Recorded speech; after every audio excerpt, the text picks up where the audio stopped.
ရေတောင်းရင်ထမင်းစားရင်ရုတ်တရက်တီးမှုကြလားတီးရဲဆိုတာခဏလေးဆိုပေမဲ့တော်တော်လေးတော့ခံရခက်ပါတယ်ပုံမှန်အားဖြင့်ဆိုရင်ကျမတို့လည်းကျောင်းထဲမှာအစာပြုံနဲ့လေပြင်းဆိုပြီး2မျိုးရှိပါတယ်အစာမျိုးချတဲ့အခါမှာလေပြင်းဖုံးလေးကပိတ်ပေးတဲ့လုပ်ငန်းစဉ်ကိုလုပ်ဆောင်ပါတယ်ရှင်ဒါပေမဲ့အသက်အရွယ်ကြောင့်ဖြစ်စေကျမရဲ့အခြေအနေကြောင့်ဖြစ်စေအဲ့ဒီလေပြင်းဖုံးလေးက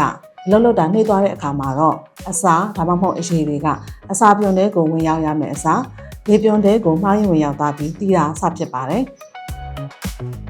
ကျမတို့အနေနဲ့မသိဘူးဆိုရင်ရေတောင်းရင်စကားပြောတာရီမောတာတွေမပြုလုပ်ရပါဘူး။နောက်ပြီးတော့အိတ်လျက်နေထားတဲ့ရေတောက်ချင်းကိုလည်းရှောင်ကျဉ်ရပါမယ်